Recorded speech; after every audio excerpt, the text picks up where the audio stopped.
Already reeling with the debilitating economic and health-related impacts of the coronavirus pandemic, Asian Americans are now having to contend with a third kind of adversity: the rise of anti-Asian acts of violence, harassment, and discrimination. The Filipino-American community has been bearing the brunt of these attacks. In just 2 months, at least 5 Filipino-Americans have been physically assaulted. Noel Quintana and Vilma Cari in New York, Danilo Yu Chang in San Francisco, Juanito Falcon in Phoenix, Arizona, a woman known as Lola in San Diego, and another woman in Los Gatos, California.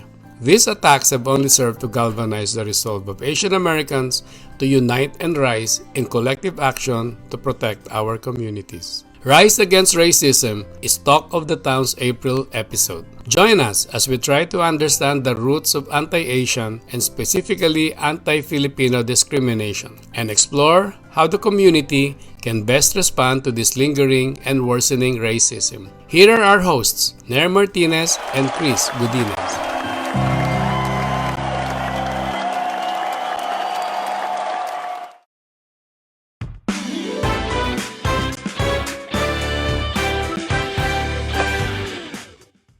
Good evening, ladies and gentlemen. This is Nair Martinez with my co-host.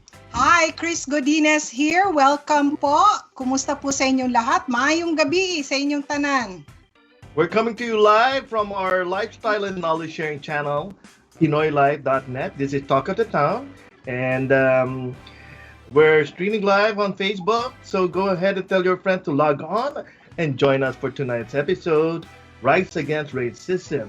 We join the difficult but necessary conversation on prejudice and discrimination. We reflect on the surge of attacks against persons of Asian American descent and figure out where we go from there.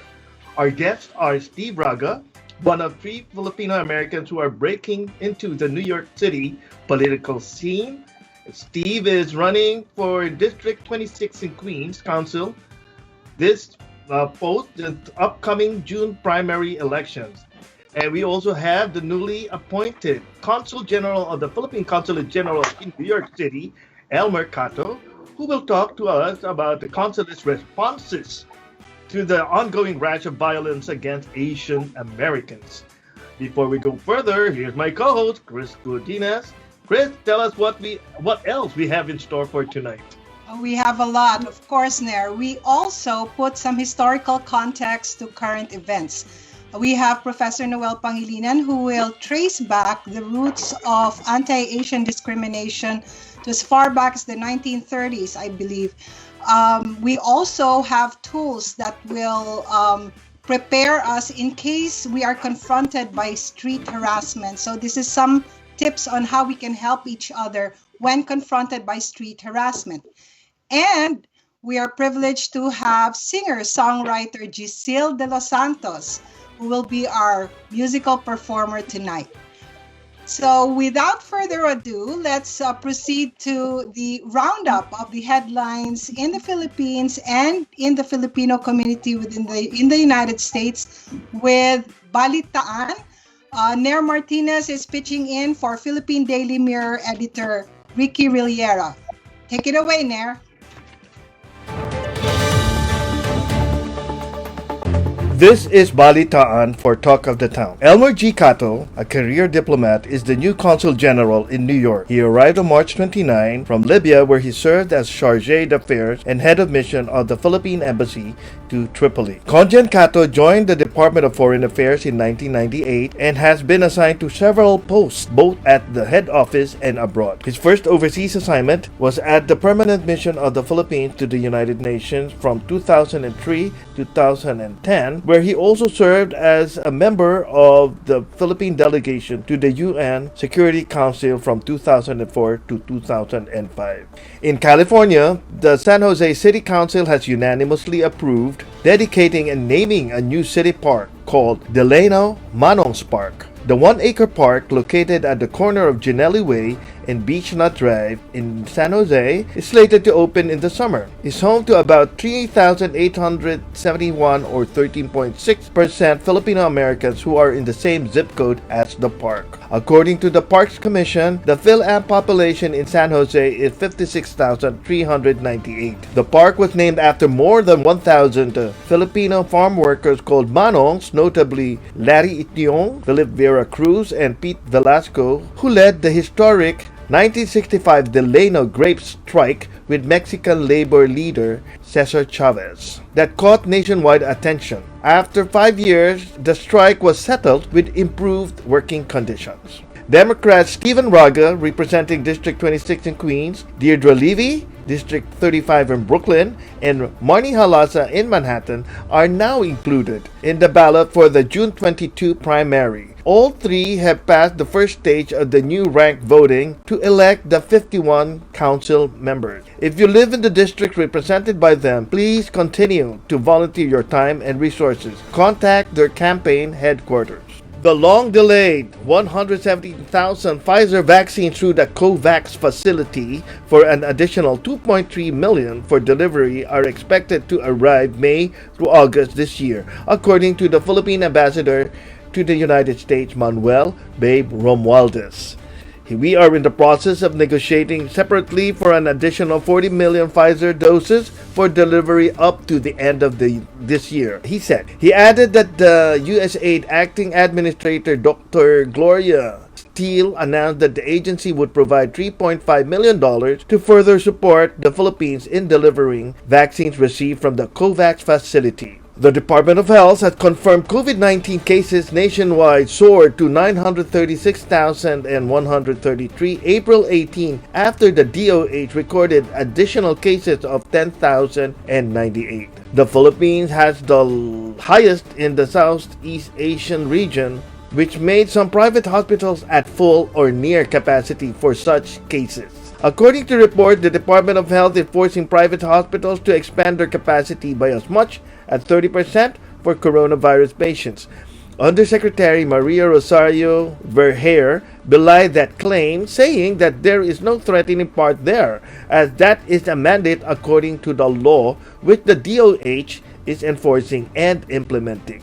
In March 2021, the Philippine Coast Guard raised the alarm over the presence of 220 Chinese ships forming a phalanx at Julian Felipe Reef, which is within the country's exclusive economic zone.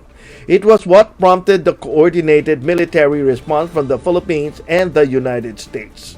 U.S. Secretary of State Anthony Blinken, in light of Chinese incursion in Philippine waters, has assured the activation of the Mutual Defense Treaty between the two states if necessary. Unexpectedly, sights of the two U.S. warships, including that of the Philippines, in the area drove the Chinese vessels away. And that is all for Balitaan today. This is Nair Martinez filling in for Ricky Rillera.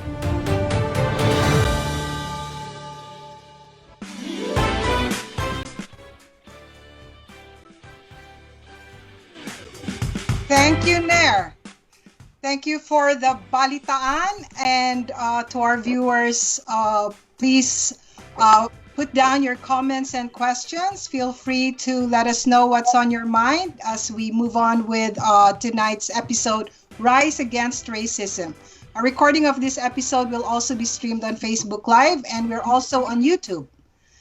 So as promised, we will be speaking to Steve Raga. Steve is seeking to represent the 26th District of New York City, the New York City Council, especially in the board of Woodside on the Move, Queen's Pride, and the National Federation of Filipino American Associations. He is the founder of Filipino American Unity for Progress, UniPro, and on a personal note, I've met Steve. He was very active with the Philippine Forum in various immigrant rights advocacy activities. So welcome, Steve. Hi, how are you? Good to see you again. Hello, Steve. Welcome to Talk of the Town, and it's a pleasure to have you here. And congratulations. Now that you're one of the three Filipino Americans breaking into the New York City political scene, we have a couple of questions for you. Well, let's start off with what the current news now anti-Asian crime wave. I heard that it was the deciding factor for your candidacy. Can you talk about your decision-making process, why you decided on that path?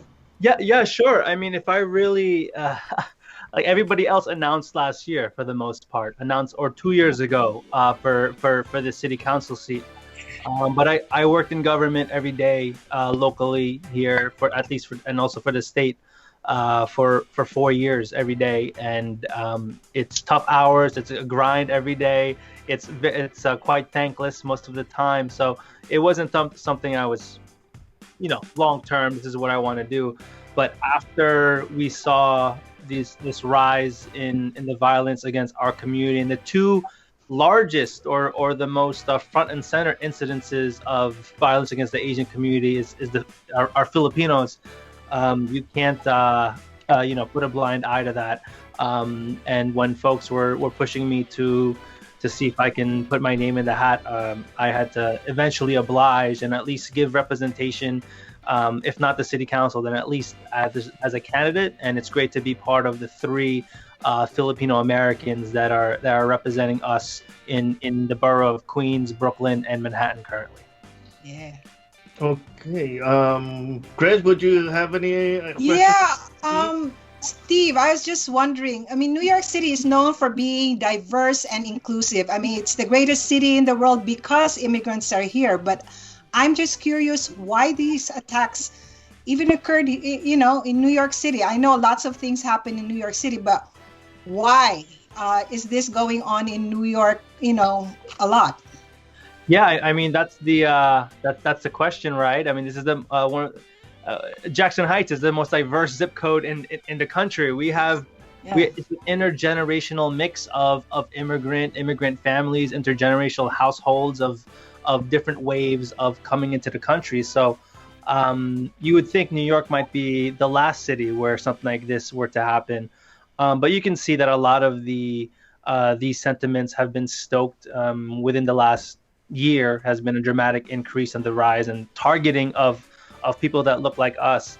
So it's only a positive that we get to see that in the reflection, not just of the three Filipinos that are running citywide or across the city, but there are an increase of Asian Americans running for representation to represent us too. That's really going to go ahead and tip the scales to increase chances to protect us, because we need people who can vote on our behalf and advocate on our behalf. And right now it's very lacking. Out of the 51 representatives for city council across the city, I think only maybe 2 or 3 are Asian, and you can see the great disparity in the resources and also the advocacy and the defense of our community as a result. Right. Mm-hmm. So, Steve, if you get that counselor seat, what programs or projects would you undertake in response to the Asian hate crimes, and maybe what other projects you can do for addressing the pandemic as well?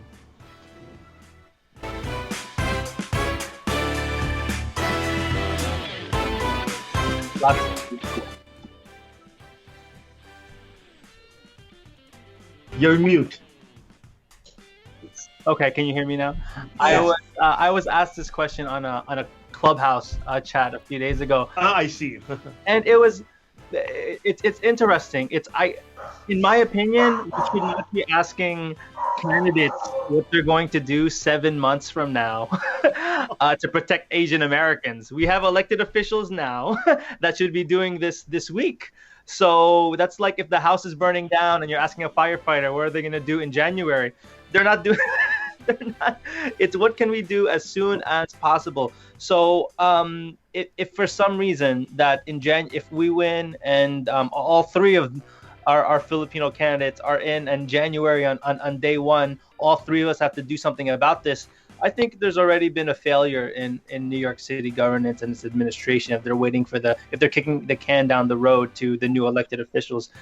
This is something that should be taken care of by the mayor right away, our public advocate, and also to a degree our comptroller, to make sure that financial resources are given to our community to help defend and also uplift.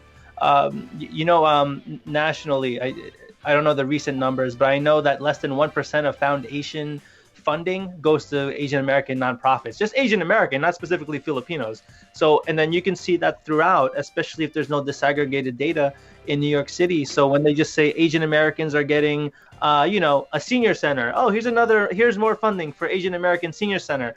But how many of those are Filipino community senior centers? Zero. Or look, we have none in the city.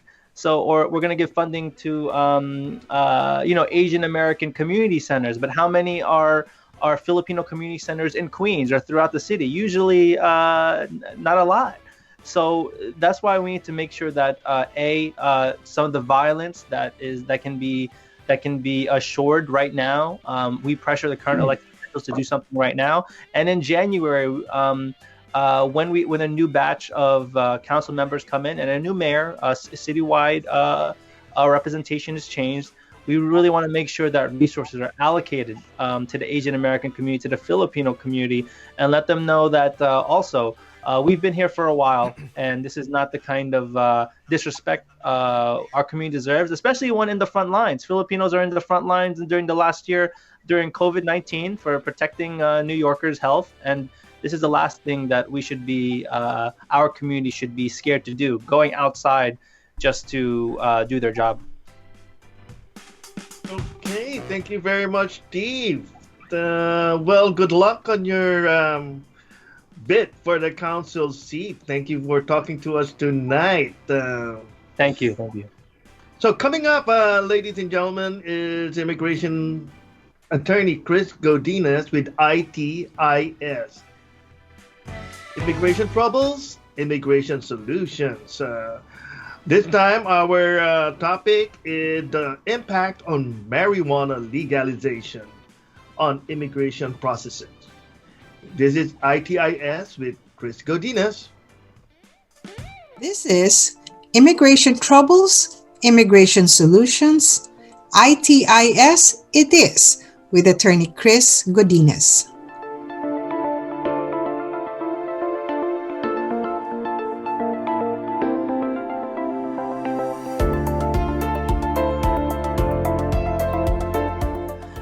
A wave of marijuana or cannabis legalization is sweeping the United States, and it is causing confusion among immigrants. As of April 14, the only states that do not have any public cannabis access program are Idaho, Nebraska, and Kansas. Depending on specific state laws, the rest of the U.S. either allow both medical and adult or recreational use, medical use only, adult use only, or allow use of low THC cannabis. THC, or tetrahydrocannabinol, is the psychoactive chemical in cannabis. Currently, 17 states, 2 U.S. territories, and the District of Columbia have legalized adult or recreational use marijuana. This includes New York and New Jersey. So the question becomes, if marijuana is legal in my state, why would an immigrant like me get in trouble with it? Federal law has not caught up with state laws on legalizing marijuana. Federal law, specifically the Controlled Substances Act, considers marijuana a Schedule I substance along with LSD, ecstasy, and heroin. Almost all conduct relating to marijuana are considered criminal under federal law. Neither does federal law provide for medical marijuana exceptions. Since immigration is governed by federal law, conduct of a non-citizen involving marijuana, even if allowed by state law, can lead to serious immigration legal problems. In other words, the legality of marijuana in your state cannot protect you from the negative immigration consequences of your marijuana-related conduct when you apply for a visa, a green card, or naturalization as a U.S. citizen. In certain situations, a permanent resident or green card holder may be deportable even if the conduct occurred in one's own home.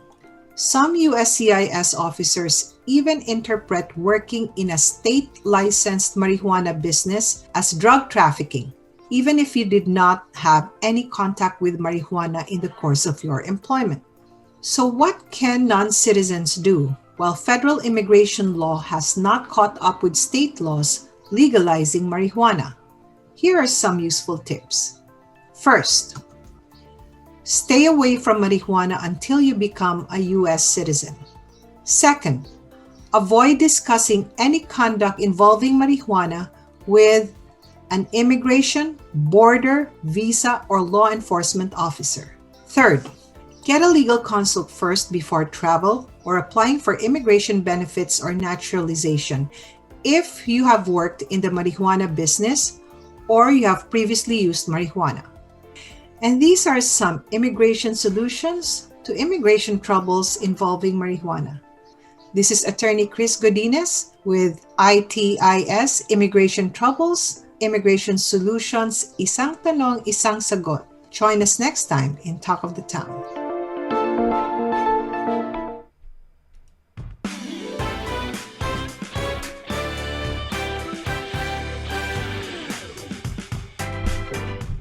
Thank you very much, Attorney Chris Godinez. Up next, we have Rewind with Professor Noel Pangilinan, who will take us back to examine the roots of anti-Asian discrimination in the UN. Here with Rewind is Professor Noel Pangilinan.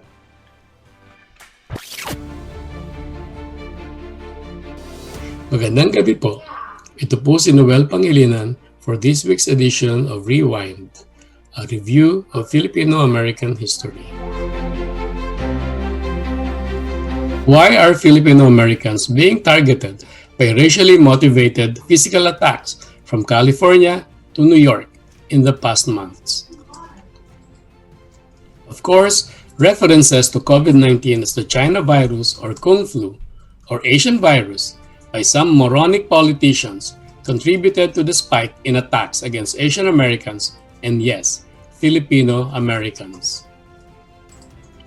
But discrimination against Filipinos did not just happen overnight. This racism against our people has its roots in a war more than 100 years ago, and it has reared its ugly head time and time again during the early years of Filipino migration to this country. During the brutal Philippine-American War, American soldiers called native Filipinos as Gugus. The term Gugu is a racial epithet equivalent to the N-word that later metamorphosed into Guk, which American soldiers used as a derogatory term to refer to Koreans in the 50s and Vietnamese in the 60s and 70s. By the 1920s, there were about 45 to 48,000 Filipino agricultural laborers already toiling in fruit and vegetable farms in Oregon, California, and Washington state. In these states, Filipino farm workers harvested asparagus, grapes, strawberries, carrots, lettuce, potatoes, and beets. These migrant workers were mostly men. White American farm laborers resented the influx of Filipinos whom they see as competition for scarce jobs in the face of a shrinking economy. White American men were also angered by the Filipino workers' penchant for going out with white American women in taxi dance halls. The first recorded violent anti-Filipino incident in the U.S. mainland took place in Stockton, California on New Year's Eve in 1926. White men entered hotels and pool halls looking for Filipinos to attack. Filipinos were stabbed and beaten, but the newspaper, the Stockton Daily Evening Record, reported that Filipinos ran amok, attacking whites instead of blaming the white culprits. Other mobs raided Filipino boarding houses the same night, smashing furniture and beating young men with the goal of deporting all Filipino farm workers from the valley. The sheriff's deputies described the mobs as armed and determined to kill every Filipino they found. The manhunt for Filipinos lasted for 4 days. In September 1928, in Wenatchee Valley, Washington State, white farm workers attacked Filipino laborers, expressing their opposition to the relationship between the Filipinos and white women. A year later, in October 24, 1929, in Exeter, a farming community in Central California, San Joaquin Valley, a mob of 300 white men stormed the Filipino camp, stoned and clubbed about 50 Filipinos, and burned the barn.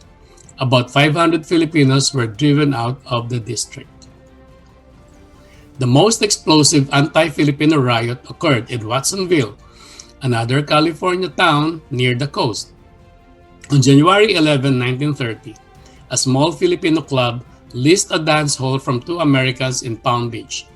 The thought of Filipinos dancing with white women angered Watsonville citizens. On January 20, 1930, about 200 Americans hunted Filipinos on the streets, and on the following day, the dance hall was raided. 2 days later, Filipinos were beaten, and one Filipino was killed by a mob of 500 white Americans who also destroyed the Filipino quarters. Remember his name, Fermin Tobera. A few days later, on January 28, 1930, a Filipino clubhouse belonging to the Filipino Federation of America in Stockton was bombed. In August 1930, a bundle of dynamite was also thrown in the camp of 100 sleeping Filipinos near Ridley, California, in an effort to drive out the more than 500 Filipinos working in the region. Around the same time, about 400 white vigilantes attacked a Filipino club in nearby Monterey, where they severely beat up many Filipinos. When police attempted to stop the beatings, the vigilantes called them "gugu lovers." Minor riots and clashes also occurred in Filipino farm workers' communities in San Jose and San Francisco, California. Sadly, this racist aggression against Filipino Americans has cropped up again in a big way almost 100 years later. This has been another episode of Rewind, a review of Filipino American history. Send us your feedback and like our page. Ito po si Noel Pangilinan, nagsasabing salamat at ingat.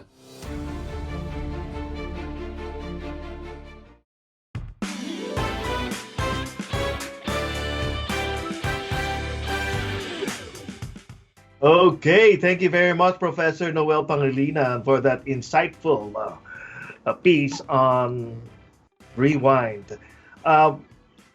This evening, we are blessed to have as a very special guest. We are honored to have the newly appointed Consul General of the Philippine Consulate General in New York City. He's a career diplomat. Consul Elmer Cato served as Chargé d'Affaires in Libya for 2 years and was head of the mission of the Philippine Embassy in Tripoli prior to assuming his post in New York. Consul General Cato is a recipient of the Gawad Mabini, one of the highest awards the government of the Philippines can bestow on Filipino diplomats, for initiating the public-private partnership that led to the transfer of consular offices to shopping malls across the country. Conjen Cato was a journalist for 17 years before joining the Philippine Foreign Service. Welcome to Talk of the Town, Conjen Elmer. Welcome. Thank you, Nair. Thank you, Chris. Thank you for having me tonight. Magandang gabi po sa mga inyong guests. Bye-bye. So, Conjen Cato, we want to find out, what was it like in Libya? Kumusta ang mga kababayan natin sa Libya? Well, now they're a bit safer, no, except for the pandemic, and nakakalungkot at may isa na naman tayong kababayan sa makabilang buhay dahil sa coronavirus disease. This brings to a total of 7 yung mga kababayan natin na namatay with COVID, and I think by now we have more than 160 Filipinos, most of them frontliners who Right. have tested positive for COVID-19 since our first case was reported in June. Uh, I said it's better because in 2019 up to July 2020, we had to contend with conflict. There was an outbreak of violence between contending Libyan factions for more than a year.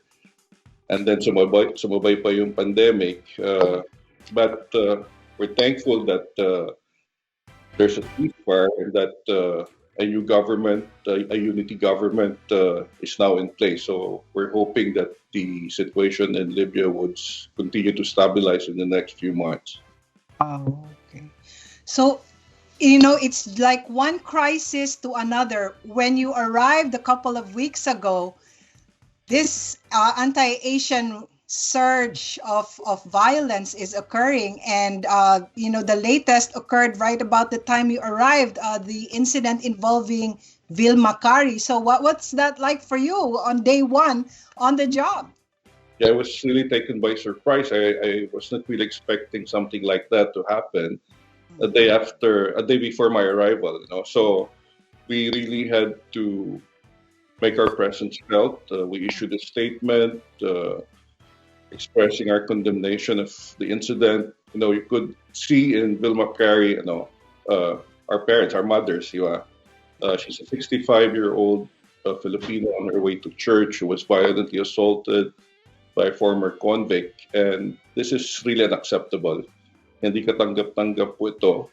Kaya we had to issue a statement. We were invited to participate in a protest action organized by the Chinese American community, and we delivered our statement there. We continued to work closely with the authorities here in New York City to request continued protection for not just for Filipinos but for the Asian American community in New York. Yes. Well, the thing was, this is an overt act of violence, but there are certain types of aggression and, more in the nature of verbal abuse, discriminatory behavior that is not so hurtful, but is still, an obvious expression of bias. So, for Filipinos or the Filipino community, what would you tell our community when these are right in their faces? What do we do if confronted by these acts of bias and discrimination?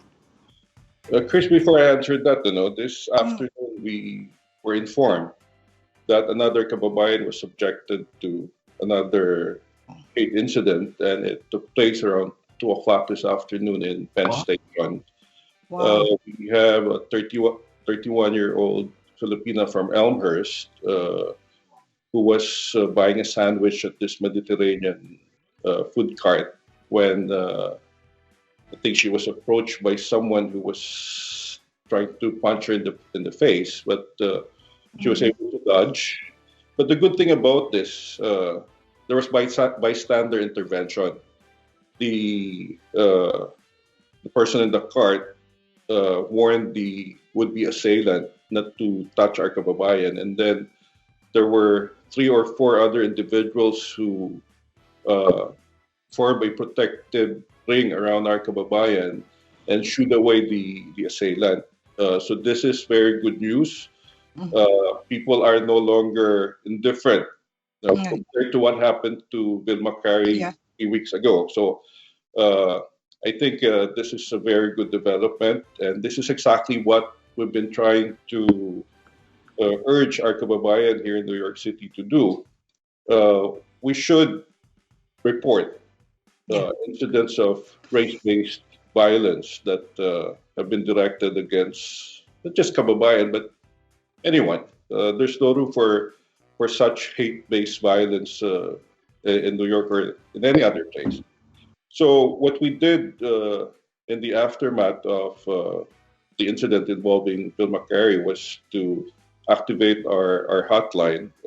We have been calling on our kababayan in New York and in the other states under our jurisdiction to report if they were victims or they know of victims, so that we would be able to gather the data we need for us to be able to give proper guidance to our other kababayan. I've talked to a number of our kababayan in the past few weeks that I've been here, and I could sense this collective apprehension among them. Ang daming natatakot na nilang mag-subway kasi daw baka experience nila yan. And in addition to what I just said about this incident this afternoon, last week another kababayan reported that she was verbally harassed after she stepped out of the R train, I think 59th Street here in Manhattan. So it's good that some people are starting to report, but we think there are more cases of hate crimes and other hate incidents involving kababayan and other Asian Americans. I've been in talk with some of our ASEAN colleagues here in New York, and they too reported similar incidents involving their nationals here in New York City. So we should all be responsible enough. We should learn to step forward and do our share, report these incidents to the consulate or to New York City authorities. They have resources to help our community. And for the Filipino citizens among our kababayans in New York, the consulate also has resources to assist them in case needed. So, Conjen, it does not matter that the Filipino citizen is undocumented in the United States, does it? I think, Chris, this is one reason why some of our kababayan are hesitant in stepping forward. We think that some of the victims are undocumented and have this apprehension that if they go to the consulate or go to NYPD, their immigration status might be questioned and they might end up getting deported. Hindi ho tama yan, hindi totoo yan. This is not true, and we have received assurances from no less than the NYPD that the immigration status of kababayan does not really matter. For them, the victim is a victim, and they assured us that they won't report the immigration status of undocumented kababayan to authorities. And the same is true with the consulate. Some of our people have this misplaced apprehension that if they go to the consulate and they turn out to be undocumented, that we would be turning them in. Maling-mali po to. Hindi po ito tama, hindi totoo. So we'd like to take this opportunity to assure kababayan that they should not be afraid to come forward and tell us their experiences so that we would be able to assist them.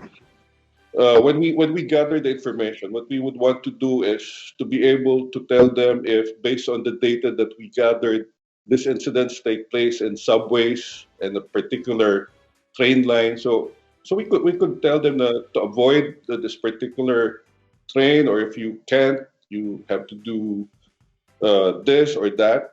So this is what we want to do. So that's why we really need the help of our kababayan in New York and other areas under our jurisdiction, so that we could act together on this issue, this very important issue. So the consulate has a hotline, and the consulate will always welcome Filipino citizens even if they're undocumented. Right, Conjen?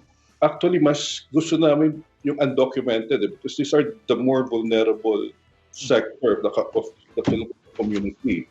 Dapat kami yung kasangga ng mga undocumented, yung mga natatakot nating kababayan, di ba?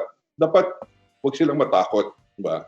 The consulate is here to look after their well-being. So if they have issues, even if it's not related to Asian hate, it's related to workplace discrimination, etc., they could come to us and we would readily assist them. We have our Assistance to National section that's solely dedicated to assisting our kababayan in distress. That's right. Okay, so thanks for the assurance, Conjen. So, Nair. Thank you very much, Conjen. Yes. Okay, so thank you so much, Conjen, for that important information and the assurance that the consulate is always open to Filipino citizens, regardless of your status. So we move on to our program reminders, Nair. So do you have any reminders for our viewers tonight? Yeah, as a matter of fact, I would like to, um, on behalf of Talk of the Town, our best wishes to our Muslim brothers and sisters for a blessed and meaningful observance during this holy month of Ramadan. Yeah. So that's one. And I think there is a passage of a bill in Congress for yes, anti-Asian. I think Chris knows more about that. Yes, the Senate overwhelmingly passed a bill that will combat anti-Asian hate in this time of the pandemic. This bill will be moving to the House of Representatives, where we are expecting support. And President Biden has actually expressed readiness to sign this bill into law. So we are visible. Our concerns about anti-Asian violence and discrimination is visible to the country, and it is being evident in the laws that are going to be passed pretty soon. So we're thankful that the Senate is making that first move to pass the bill. So a few other reminders, Nair. At this time when COVID-19 incidents are spiking, yeah, our 3 Ws, right? Yep. And what's that? Wear a mask, watch your distance, and what was the other one? And wash your hands.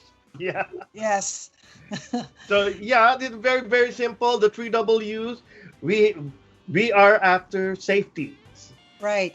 Safety. And safety first. Safety first. Yeah, 3 Ws. Yeah, we're still in the middle of the pandemic, so everybody, even if you are inoculated, if you're vaccinated, you still need to do the 3 Ws. Wash your hands, watch your distance, and wear your mask. Just a bit of an acknowledgement about what's going on in our in the Philippines, in Manila in particular. There's a very big news about a community pantry that's going on, and the Washington Post has actually picked up this community initiative where people were actually just putting together food and making it available to neighborhoods and letting people get food based on their needs. So it's just, a table there with food, vegetables, canned goods, and with a sign that says, "Kumuha ayon sa pangangailangan, magbigay ayon sa kakayanan." And this has taken on a lot of snowballing. It snowballed, literally, kind of snowballed, and it became a very popular community initiative that has been noticed by no less than by the Filipino community here, and the Washington Post actually did a story on that. So that's a heartwarming development back home. So we move on to our next segment there. It's about bystander intervention, picking up from what Conjen mentioned about the latest incident where a woman was about to be attacked in Penn Station, and the bystander actually intervened. So we have the 5 Ds of bystander intervention shared with us by hollaback.org. This organization actually started out in 2005 as a movement to confront and stop street harassment. It started out as a response to gender-based harassment, and now they're expanding. So here is the 5 Ds of bystander intervention, tools to help us help each other when confronted by racial discrimination and street harassment. Here it is.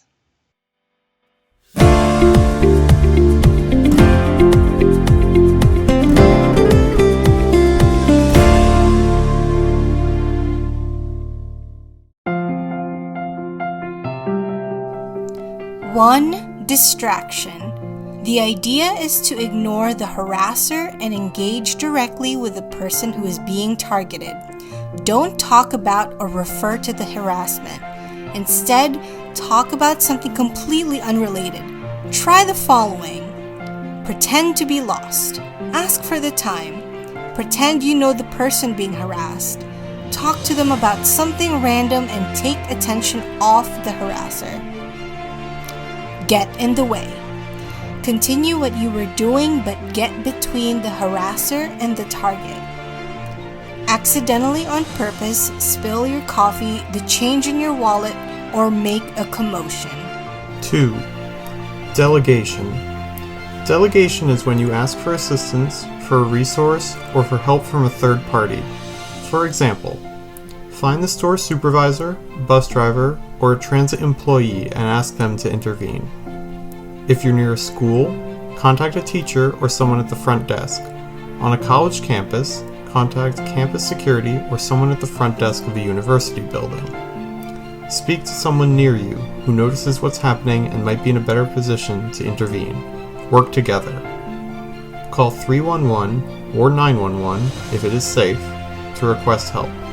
Before contacting 911, use Distract to check in with the person being targeted to make sure they want you to do this. Some people may not be comfortable or safe because of a history of being mistreated by law enforcement. You may not be able to get to the person, in which case, depending on the situation, you will need to use your best judgment. 3. Document. First, assess the situation. Is anyone helping the person being harassed? If not, use one of the other 4 Ds. If someone else is already helping out, assess your own safety. If you are safe, go ahead and start recording. Always ask the person who was harassed what they want to do with the recording. Never post it online or use it without their permission. There are several reasons for doing this. Using an image or footage of a person being victimized without that person's consent can make the person feel even more powerless. Also, posting footage without a victim's consent makes their experience public, something that can lead to a whole host of legal issues. Publicizing another person's traumatic experience without their consent is no way to be an effective and helpful bystander. 4. Delay. Even if you can't act in the moment, you can make a difference for the person who has been harassed by checking in on them after the fact. Many types of harassment happen in passing or very quickly, in which case you can wait until the situation is over and speak to the person who was targeted then. Here are some ways to actively use the tactic of delay. Ask them if they're okay, and tell them you're sorry that happened to them. Ask them if there's any way you can support them. Offer to accompany them to their destination or sit with them for a while. Share resources with them, and offer to help them make a report if they want to. If you've documented the incident, ask them if they want you to send it to them. 5. Direct. You may want to directly respond to harassment by naming what has happened or confronting the harasser. This tactic can be risky. The harasser may redirect their abuse towards you and may escalate the situation. Before you decide to respond directly, assess the situation. Are you physically safe? Is the person being harassed physically safe? Does it seem unlikely that the situation will escalate? Can you tell if the person being harassed wants someone to speak up? If you can answer yes to all of these questions, you might choose a direct response. If you choose to directly intervene, some things you can say to the harasser are, "That's inappropriate, disrespectful, not okay," etc. Leave them alone. That's homophobic, racist, insert type of harassment, etc. The most important thing here is to keep it short and succinct. Try not to engage in dialogue or debate. If the harasser responds, try your best to assist the person who was targeted instead of engaging with the harasser. Direct intervention can be risky, so use this one with caution. A note about safety. We don't ever want you to get hurt trying to help someone out. Always think about safety and consider possibilities that are unlikely to put you or anyone else in harm's way.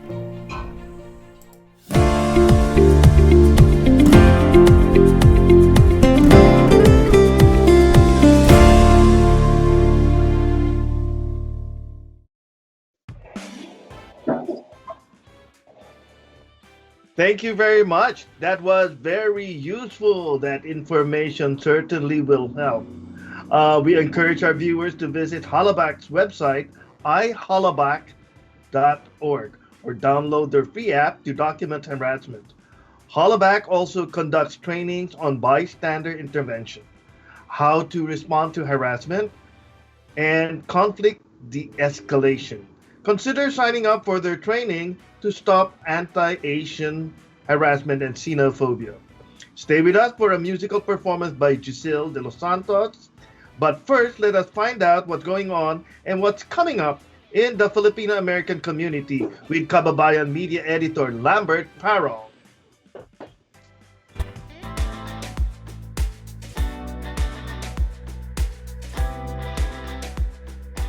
Hello everyone, kamusta po kayo? I'm Lambert Parong and this is Community Buzz. We begin by taking a quick look at some of the community's response to the increasing anti-Asian verbal abuse and physical assault that has been happening in our area. In February, the Migrant Center of New York, led by Franciscan priest Father Julian Agudilla, held an online prayer rally for Filipino-American Noel Quintana, a Migrant Center volunteer who was assaulted while in the subway on his way to work. In late March, Gil Brewer, Manhattan Borough President with John Yu of the Asian American Federation, organized a rally outside the building where Vilma Carey, a Filipino-American woman, was violently assaulted on her way to church. The New York City Commission on Human Rights took to Hell's Kitchen on April 2nd and hosted a Day of Visibility rally and engaged local businesses as upstanders to display signs of solidarity in their storefronts and commit to fighting hate. On April 7, the Philippine Consulate in New York, led by the new Consul General Elmer Cato, hosted an online Stop Asian Hate forum. Consul General Cato encouraged our kababayans to help protect the members of the Filipino community by reporting Asian hate incidents by calling 911 or the Consulate General's Assistance to Nationals hotline at 917-239-4118. In Jersey City, New Jersey, a rally was held at the steps of City Hall this past April 10. It was organized by Stop Asian Hate Jersey City Committee, a grassroots coalition of activists and community leaders as well as concerned individuals. The committee delivered a set of asks to address the rise of anti-Asian violence. And in Long Island City, Queens, Migrante New York, in collaboration with Filipino martial artist Ryan Cordero, conducted a Filipino martial arts workshop which will be made available to Filipinos from Elmhurst and Woodside.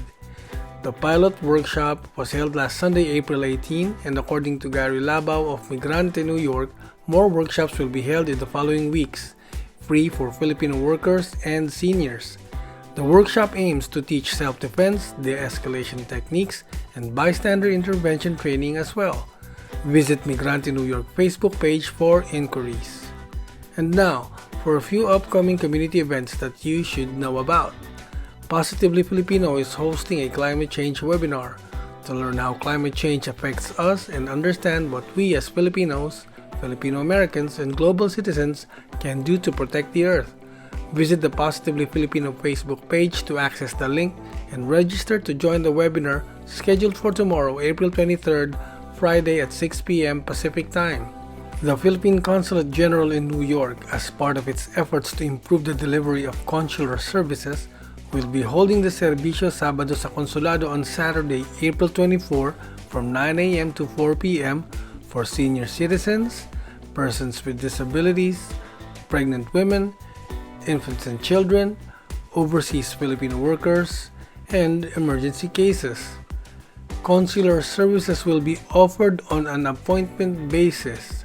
To request an appointment, please email serviciosabado.nypcg@dfa.gov.ph. Also on April 24, the National Federation of Filipino American Associations Hate Crimes Task Force will be holding a coast-to-coast virtual anti-hate rally and vigil for victims of hate entitled Nafa Day of Hope. That's this Saturday, 4 p.m. Eastern Time, 1 p.m. Pacific Time, live on Facebook. Then on April 25, Sunday, the 500th Anniversary Committee New York and the San Lorenzo Ruiz Global Ministry would like to invite you to the Thanksgiving Mass to celebrate the 500th anniversary of Christianity in the Philippines. This Sunday, 2 p.m. at the Church of Corpus Christi, 529 West 121st Street in New York City. Limited capacity due to COVID restrictions. RSVP is required. Also, on April 25, watch the world premiere of Black Henry, a full-length play by Luis Francia presented by New York University's King Juan Carlos Center as part of SULO, Philippine Studies Initiative's program of events commemorating the quincentennial of the 1521 voyage of the Spanish exploration led by Portuguese Ferdinand Magellan, which made landfall in what is now known as the Philippines. Tune in to watch a global cast of actors from New York, Los Angeles, San Francisco, Seattle, and the Philippines. Directed by Claro de los Reyes of Atlantic Pacific Theater and creative design by Francis Estrada, Charles Reynoso, and Cynthia Alberto of Weaving Hand. Black Henry premieres on Sunday at 6:30 in the evening Eastern Time on Facebook, followed by a talkback with Luis Francia and Claro de los Reyes with Nerissa Balse of Stony Brook's Department of Asian and Asian American Studies. Finally, on May 2, Sunday at 3 p.m., it's the annual Queen of the Most Holy Rosary Our Lady of Manawag Feast at San Lorenzo Ruiz and Scalabrini Center, located at 168-41 84th Avenue in Jamaica, Queens, New York. The celebration will also be live on Zoom. Email slraajamaica@gmail.com for more information. That's it for now. I am Lambert Parong for Community Buzz. Send us your announcements. Email them to communitybuzz@pinoylife.net. Thanks, and stay tuned for more.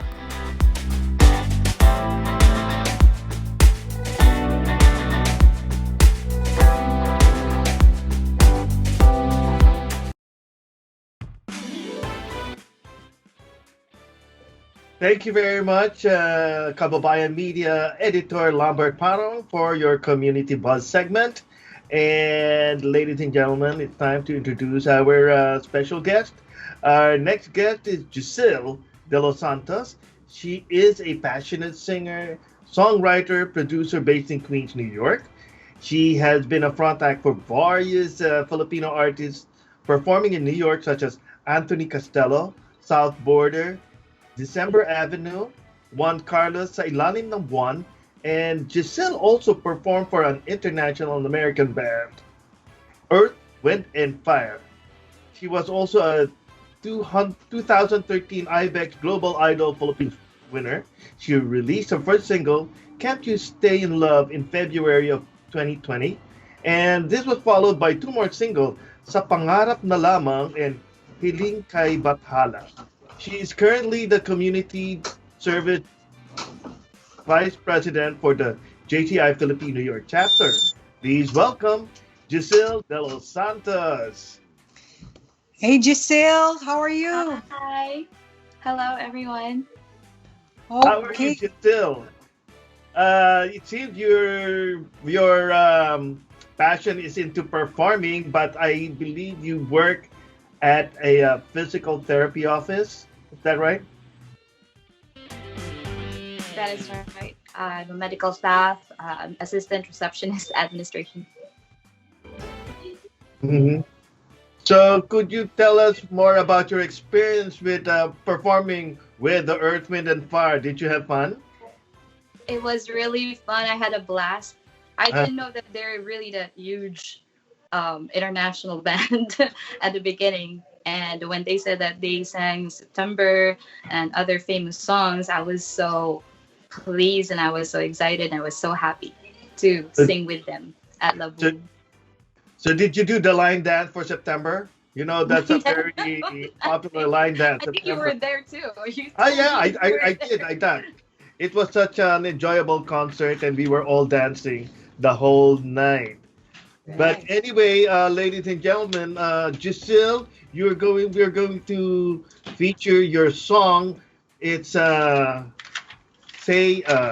title is Can't You Stay in Love? Can't You Stay in Love? Can you tell us a little bit something about the story about that song? Can't You Stay in Love is like a one-sided relationship. That when you're in a one-sided relationship, the other person doesn't see your worth, your value, that that the other person like is thinking of being with you like forever. So that song is actually meant to make them aware, those other, in a relationship, that being in a one-sided relationship is not really worth it. Wow, very sad song. But anyway, ladies Very and sad gentlemen, song. here's Gisele De Los Santos with "Can't Stay in Love."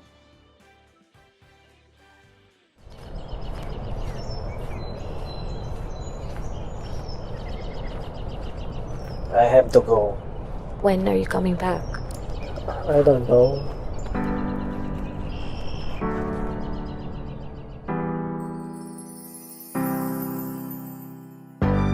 I'm trying to be honest. I'm trying to be serious with you. I wanna tell you things from deep inside. I hide.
Very nice, very nice. Giselle, thank you very much for that wonderful performance. Chris, what do you think?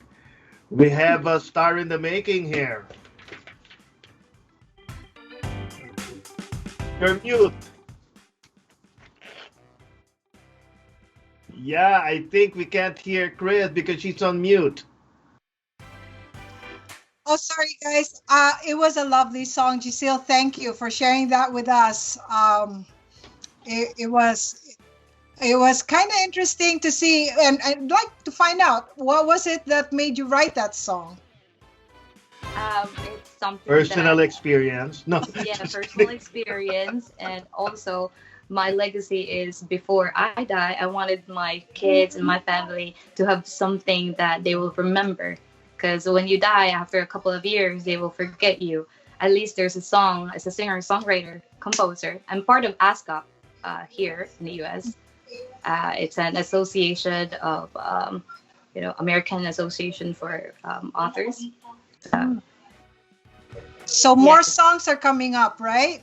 Yes, and I'd like to dedicate this song to all who are victims of Asian racism, because everybody know that as regardless if you're Asian or if you're white, black, whatever color, everybody as a human deserves the love and respect, each and every one. So I'd like to dedicate that song. I hope that everyone realized that. Very nice, very nice. So, Chris, I think we're on the home stretch of our program tonight. Right. So Maybe you'd like to do the honors. yeah, so just a quick reminder, you can watch a recording of this episode on pinoylife.net and on YouTube. And we'd like our viewers to share their comments or what you'd like us to feature in future episodes of Talk of the Town. Please feel free to reach out to us on our Facebook page. So before we sign off, I would like to express our deepest gratitude to our guests. And as I call on our guests, I'd like to invite them to give us your parting shots. So why don't we start off with Consul General Elmer Cato. Thank you very much for joining us. And what's your parting shot for tonight? Thank you again for having me this evening. And before we go, I would like to again remind our kababayan to please get in touch with the consulate anytime. We're there 24/7. Our ATN hotline was announced earlier. And also, I would like to remind everyone there's a Servicio Sabado sa Consulado this coming Saturday. And we still have slots for passport renewals. So even if you're not a senior citizen or FW or person with disability, you could email us so we could accommodate you for this special service on Saturday. Maraming salamat. Okay, thank you, Conjen. So our dear candidate, Steve Raga, what's your parting shot for tonight? What's your message to our viewers and the Filipino community? And before I let you do that, again, my deepest congratulations for making it, along with the two Filipino Americans who are making us, the community, more visible now. So, Steve?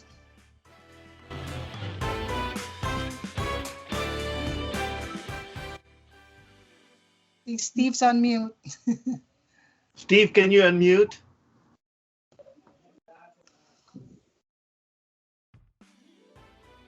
I think he's on mute. Steve, can you hear us? Okay, I guess.